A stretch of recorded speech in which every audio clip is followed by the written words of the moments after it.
Okay, finally, we have arrived at strings. Okay, you guys, strings are incredibly important. Why? Because they are the easiest thing to get wrong in the world of orchestral programming. I cannot tell you how common it is to have bad string programming. Without further ado, let's hop into some of these patches. So we talked a little bit about symphobia in our software lesson.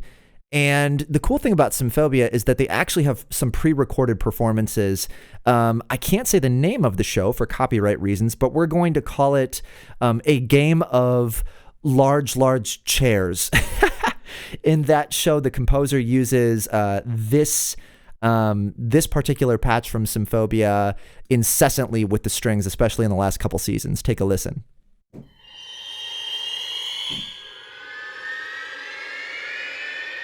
Couple years ago, I did a horror film, and these patches came in so handy, you guys. Every once in a while, we cheat and we use some pre-recorded performances. Reason being, because to program this, you guys, is an incredible amount of work. Could you do it? Yeah, hypothetically, but it wouldn't sound as great. We've got some string tremolo patches with a little bit of reverb and a little bit of EQ.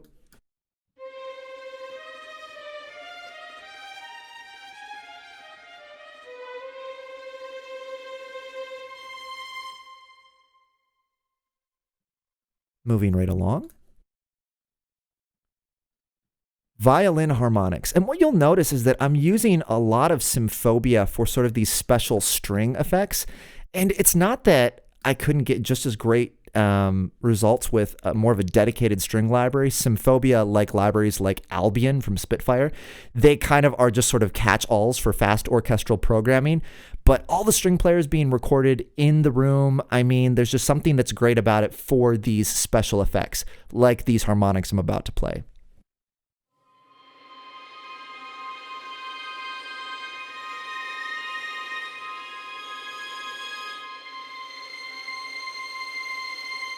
Not that you couldn't accomplish that certainly with another string library, but I love the way Symphobia sounds for stuff like that. Okay. And the interface, because this is an older version of Symphobia, as you can see, has not been updated for these sustained string passages. Every now and again, when you want strings that are more grandiose, Symphobia is the way to go. Nice, quick, and dirty. But as we get into things that are more nuanced, like legato passages, this might surprise some people. I actually use this third-party library from a company called Musical Sampling, and the library is called Soaring Strings. And you guys, there's just something wonderful about their legato passages that I've really liked. And again, we're just upping the EQ on the upper highs and the highs to give things a bit more brilliance. And we are adding just a little bit of reverb. Again, a length around 2 seconds with, some of the dry signal taken out and a little bit of hall wetness as well. Let's take a listen to this legato patch.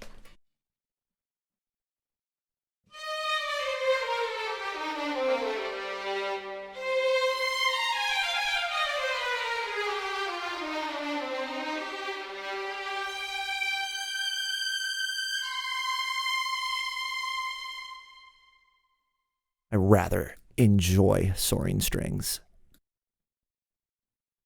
And here we have just a quiet sustain patch, again from Soaring Strings with the same reverb and EQ settings.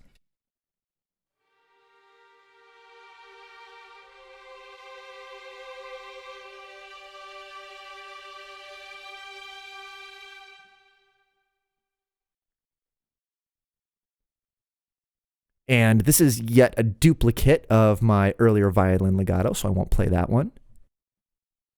This is violin tremolo. And you'll say, wait a minute, didn't you have a string tremolo up above? Why, yes, I did. But because it's a violin patch, I tend to kind of EQ and pan them differently, so I'll sometimes have duplicates. We have a couple more Symphobia patches for some short strings here.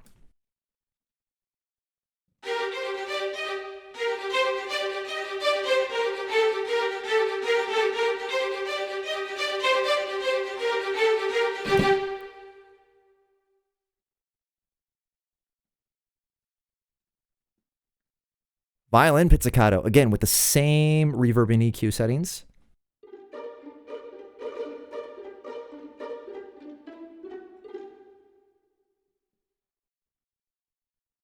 Okay, now I'm not going to go through the second violins because essentially it's a duplicate of what I have in all of my first violins. The only difference is that I'm probably going to pan them a little bit differently because, again, as we're going to get into in our next lesson, essentially, depending upon where players are sitting on the scoring stage, that's going to affect how we pan things left to right. So we'll skip them for now. Viola passages. So you'll see here, we don't have some of the brilliance that we added in the EQ on the violins. We're going to compress it a little bit. And you guys, this is an important thing to keep in mind. Look how far down we have our wet signal on our reverb for some of these shorter articulations. The reason we do that is because if we don't take that wet signal down in our reverb, things are going to get real muddy real fast. Here is with the wet signal down a little bit.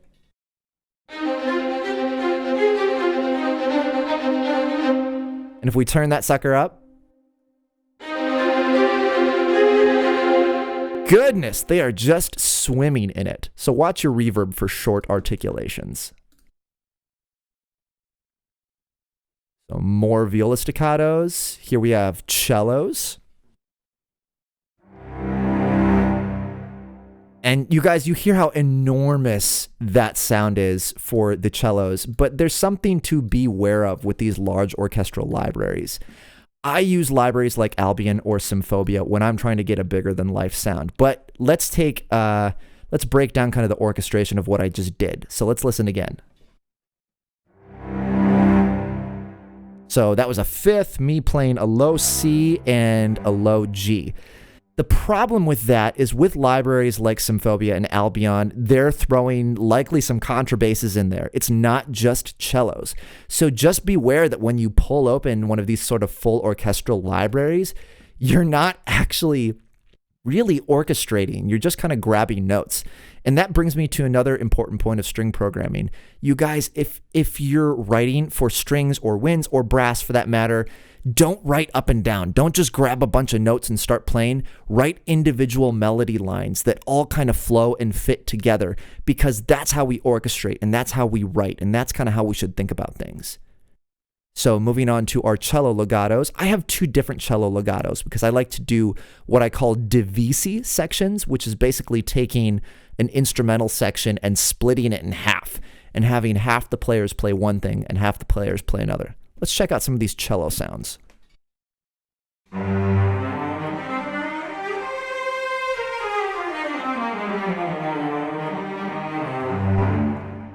Whoops! Again, you guys are getting all the good stuff, all the mistakes and everything. Moving along here. Again, we have some more quiet, sustained section. And don't worry that I'm not clicking on this gain plug. That just kind of boosts the level a little bit. So these are quiet, sustained passages. Again, different than legato patches.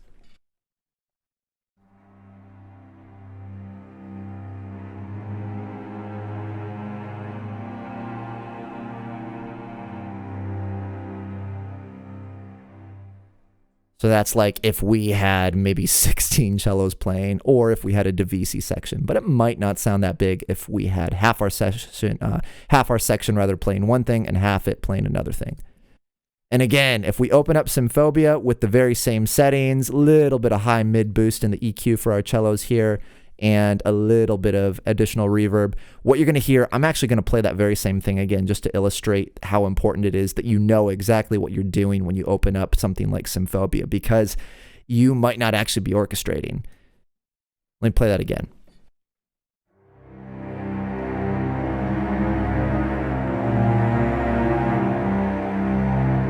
You probably got contrabasses in there too, which is why it just sounds so much more powerful, because again, libraries like Symphobia and Albion are great if you need to get something done fast, but if you're really taking your time with the orchestrating, you want to make sure that you kind of know what it is that you're doing.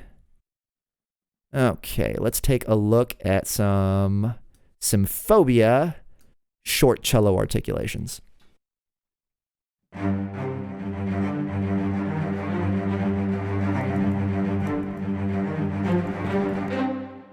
Okay, I cheated. I went to the violas there at the end.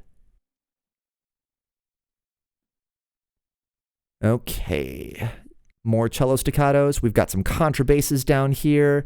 Now, I really like the inflated symphobia sound, and depending upon what I'm doing, I might grab a solo contrabass section, but I really like having additional bass. Some composers will even take a synth bass and double it with their contrabasses to really give it an inflated, bigger-than-life sound.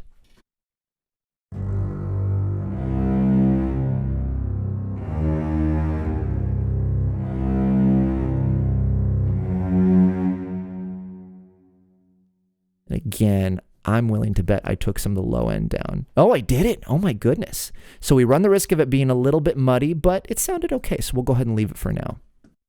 Contrabass staccatos. Again, with the same plugins that we had before. So I'm not going to pull those up.